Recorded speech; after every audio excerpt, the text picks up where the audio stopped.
We are live. Forgot to pay attention. I got a question for you.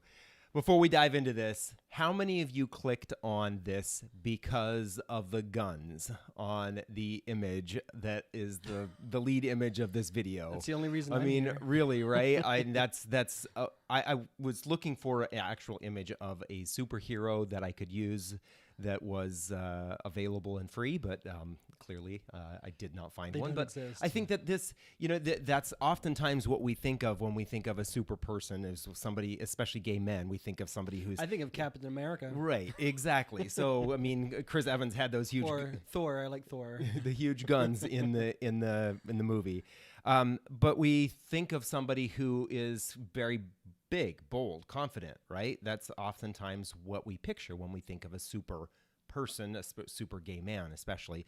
So that's the question for you today. Would you like to be a super gay? Now, it's not necessarily focused on those guns, on the muscle, but on that image. I wouldn't object to it. So if you have advice on that, let me know. Right. I think all of us would like to have the body that we really appreciate, right? So this question came out of our listening to episode 45 of the Queer Money podcast, which means this is episode 45 of the Queer Money follow-ups. 45 days in a row. How that works out. Right? 45 days in a row we've been recording these where we do a follow-up on the Queer Money podcast. So that's the question. What would it take for you to become a super gay? And we have 2 tips for you, but before we dive into that, just think about who are some of the super gays that you can think of, right? I mean, I think a lot of names come to mind. Folks like RuPaul, Neil Patrick Harris, Tyler Oakley, for all of those of you who are on YouTube, Matt Bomer, Tom Ford, Kate McKinnon. A lot of us think of these celebrities as super gays, right? And that's what I think a lot of folks in the queer community, especially gay men, aspire to be. They want to be this quote-unquote super gay person, right? And I think that there are 2 pieces to that make up that. But I guess, who do you think are super gays? Right. I think my only problem with as I said this before, is all these people are celebrities. And for those of us who aren't aspiring to be celebrities, don't have the talent, interest, or whatever, it's kind of hard. I wish there was more, I guess there's seems to be like I wish there was just more examples of people in other fields. I mean, I think of some people that we know just from the work that we do. Like I think of Todd Sears and how he's encouraging LGBTQ people to pursue C and E suite level positions. Right. I think there's a lot of nobility in that, and I just think about some of the people who we've talked to over the years on the Queer Money podcast, who are helping to lift up the LGBT community, who aren't celebrities. You won't see them on the cover of Out or Advocate necessarily, though you might, of course. Yeah, I think that's the thing, is that a lot of times when we think, especially gay men, we think about these super gays, we do focus on celebrity. We focus on individuals who are celebrities, who have this the attention of the zeitgeist. It's just that they're more visible, right? So they're easily recognizable. But to your point, I mean, everybody that you listed, as well as the Todd Sears and other folks that we've talked to on the Queer Money podcast over the years, seem to have 2 traits, or 2, I guess you would call them traits. Or characteristics. These are things that they have done in their life to help them basically be deemed by the rest of us as the super gays, right? So the first would be is that, one, they've come out. There's a challenge, I think, that a lot of us even today still have with coming out of the closet and being our full and authentic selves. And there's a lot of reason for that. There's just justification in that. But these folks were able to figure out a way to overcome that. Right. And as well as many of the folks that we've talked to on the Queer Money podcast, who we would term as super gay. Right. And I think that it's more than just coming out, right? Because there are a lot of folks who come out, but there's a certain kind of confidence in the fact that they know as a queer person that they are both open to the praise and the ridicule, and they're comfortable with and able to take a stand when it comes to their queerness.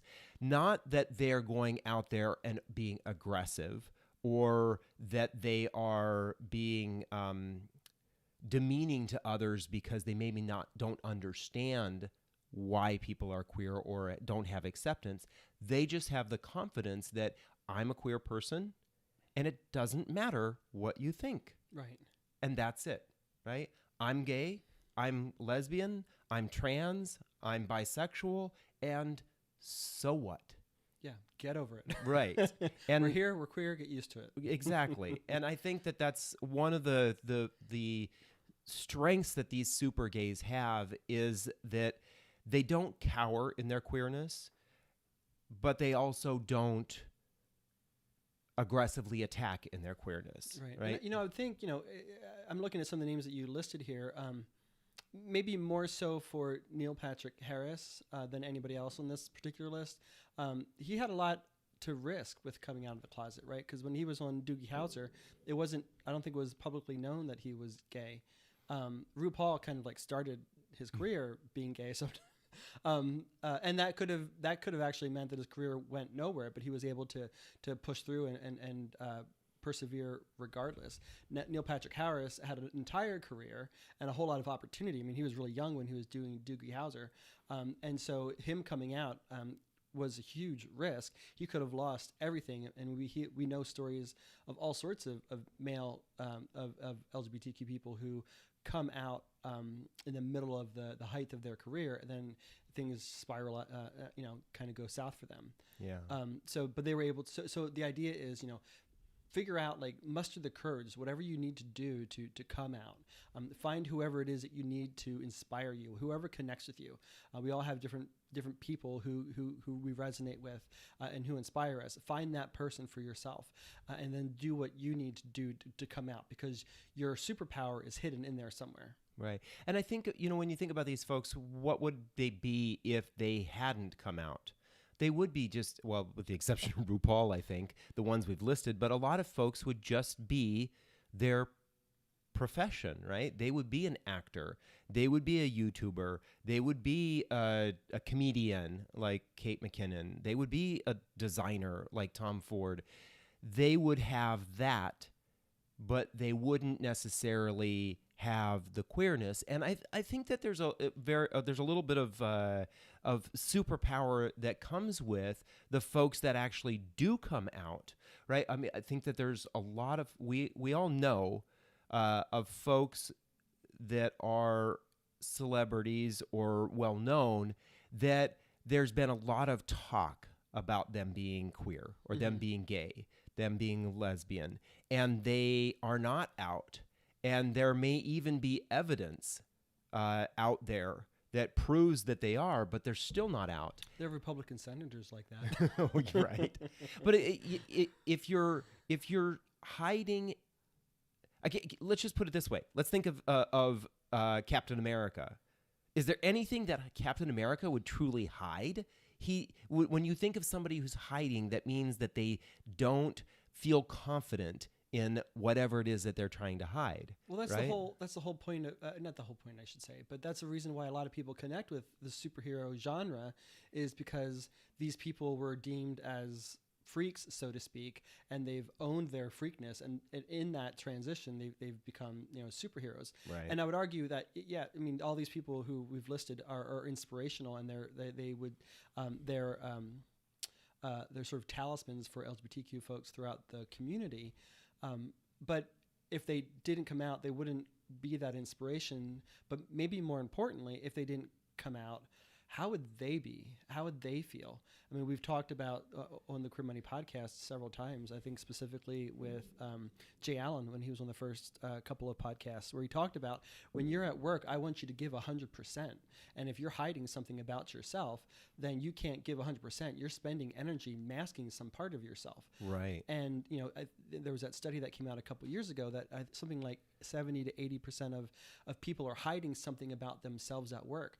What kind of energy does that take? And so that on a macro scale, if you're a celebrity with this kind of a big name, right, you're working for these major movie production companies. You're working for Saturday Night Live.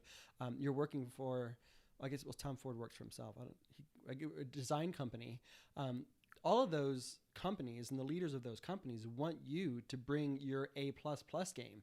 And if you're hiding something about yourself, you really can't do that. Right. You're struggling in that. And so, so like we said, coming out in that transition, that's part of where your superpower comes from, is owning your true, full, and authentic self. Right. And one of the things that we've talked about before is how, unfortunately, especially folks who work in small companies in non-accepting areas of the country, oftentimes they allow their queerness to prevent them from being their full selves at work, which holds them back. Mm-hmm. It holds them back from being able to be move up in the ranks at whatever job that it is they have. And for that reason, maybe they're not developing skills, or they're not getting the opportunities to shine. They're basically hiding themselves. And that doesn't sound like a super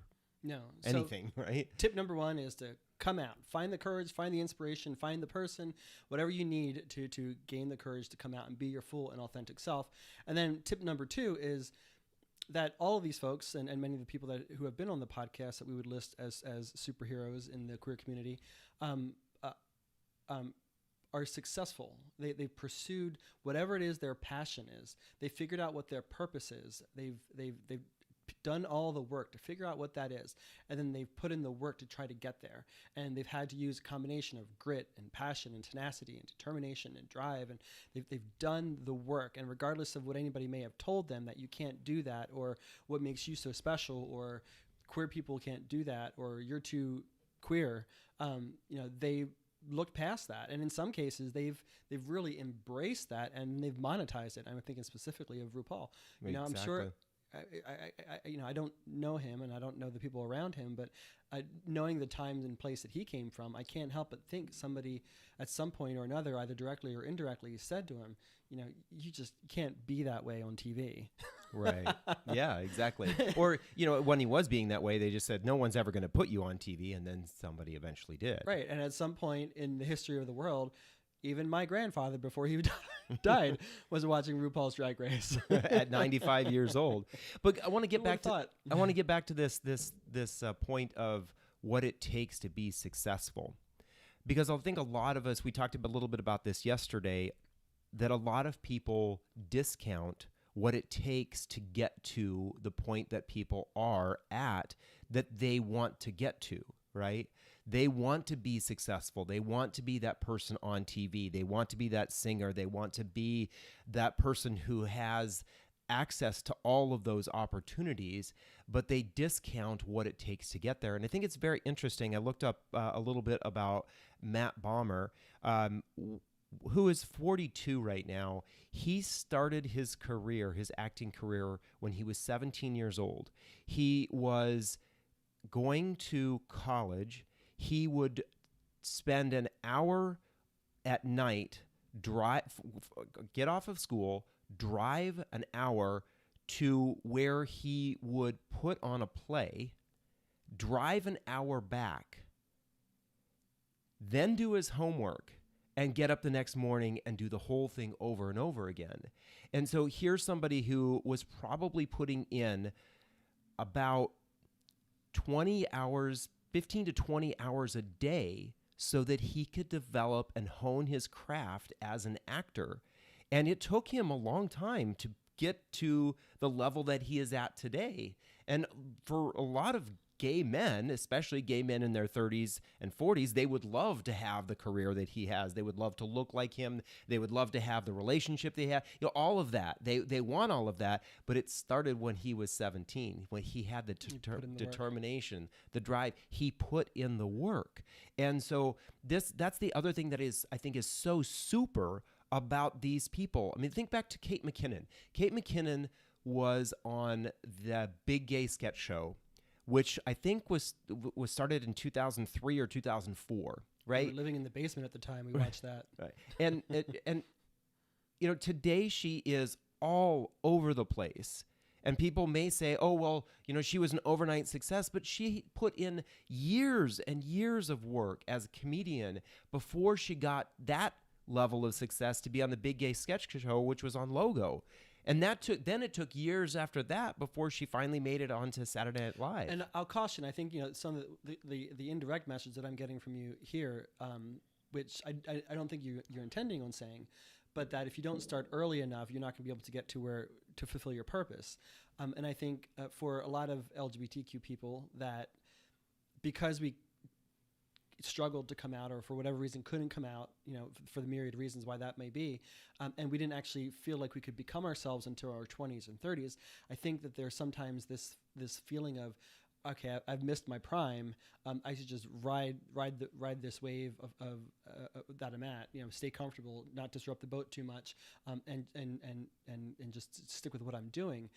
Where I would argue that even if you did only come out in your 20s and 30s, even 40s, and you still have a drive or a passion to do something, still do it. Absolutely. Put in the work, and don't discount the work that you've done. Whatever that work was in your 20s and 30s and even 40s, there is value in that too. And so use that and whatever else you've got to do to push through with your purpose. Because like we said yesterday, everybody's got a purpose for being here. It's our responsibility to figure out what that purpose is and execute on it. And because if you don't execute on it, not only are you not fulfilling your purpose and living your fullest life, but what is the rest of society, community, history? What is that missing because you didn't execute on why you were here?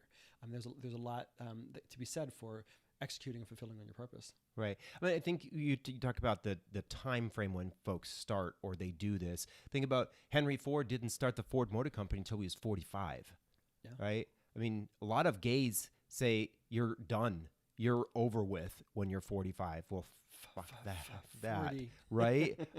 There are a lot of gay men who are in their 40s and 50s and 60s who are intelligent, sexy, passionate, great lovers.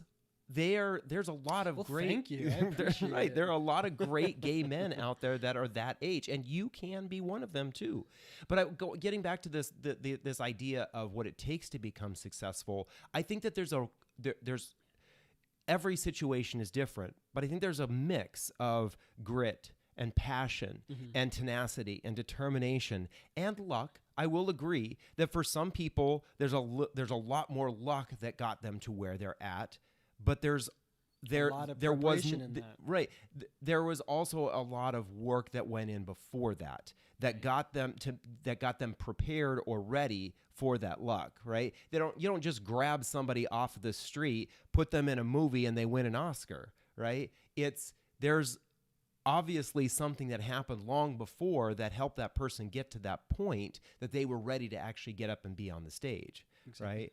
So the other day we talked about Ikigai and episode 42. Yeah, so that I think is one thing that a lot of us could use a little inspiration in what it takes to combine the four pieces to find what it is that really drives us and brings us happiness. So if you haven't watched episode 42 of the Queer Money follow-up series, 1, shame on you. 2, what Ikigai is it's a Japanese term. Roughly translated, it means finding your purpose.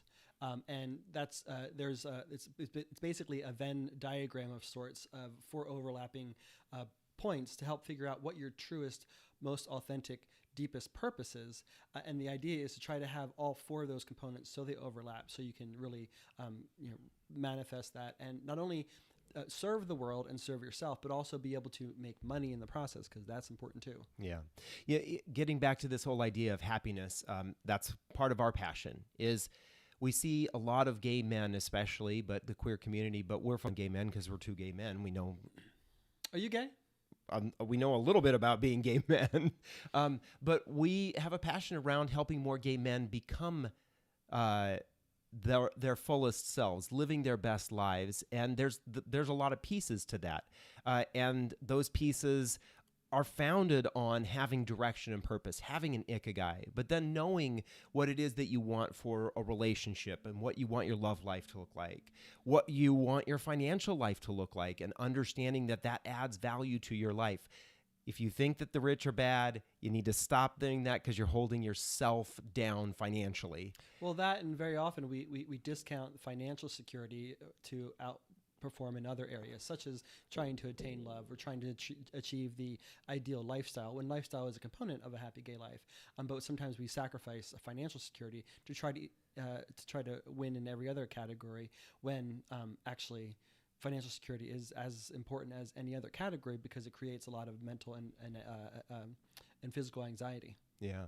And then there's wellness, about our physical body, our mental state. We've talked about mental health in the LGBT community. Bisexual men have the highest rate of suicide across all demographics. Gay men are following pretty close behind that. So there's obviously some drivers in our community that we need to fix. And that's one of the things that we think we have a passion around, is helping less gay men feel like there is no hope, right? Right. And then the last thing is, we all like a great lifestyle. Right? And so all 5 of those pieces can be wrapped in together to help you create a fulfilling, happy life that allows you to become a super gay. And success, as John mentioned earlier, success can be in lots of different aspects of life, right? You don't have to just be a celebrity. You don't only have to get to the out 100 to be a successful person. The out 100 is very overweighted on celebrities too, and that's why I don't appreciate that. Right. It is. There are more gay people do more than just be celebrities or help celebrities be celebrities. Yeah. And we have this very narrow focus on what is successful, and that's part of what you and I are trying to change, is broaden the definition of what a super gay is, and also to try to increase to raise the dialogue and discussion in the community to help more people live their truest, deepest, authentic lives. Right. So, would you like to be a super gay? I think that's a rhetorical question, right? Exactly. So, but let us know in the comments below what your thoughts are and what your superpower is. I would love to know. Yeah. Yeah. So again, this is being brought to you by the 5 Building Blocks of a Happy Gay Life. Please download the 5 Building Blocks of a Happy Gay Life at debtfreeguys.com/happy. And then thank you for joining us for another Queer Money follow-up. We appreciate you attending and sharing and commenting. If you want to continue the conversation on what it means to be a super gay, or whether or not you want to be a super gay, please share in the comments below, or share in the Queer Money Facebook group. We'd love to have you join us there if you're not already. And then tomorrow, for episode 46 of the Queer Money follow-up series, we're going to cover Queer Money podcast episode number 46, right, where we talk to a gay couple about their quest to create a queer family. And what's very exciting is we interviewed them when they still didn't have children. Since we interviewed them, they've adopted 2 children. That was supposed to be the secret for tomorrow. Oh, sorry. And their lives are very, very full. But it's a very good story. And so we think that you'll appreciate that. And then last but not least, we would really appreciate it if you would give this video a thumbs up, subscribe to this channel on whatever platform you're on, and then set notifications on this channel so you can join us for future conversations. We'd love to have you be a part of that. Thank you, and we will see you tomorrow.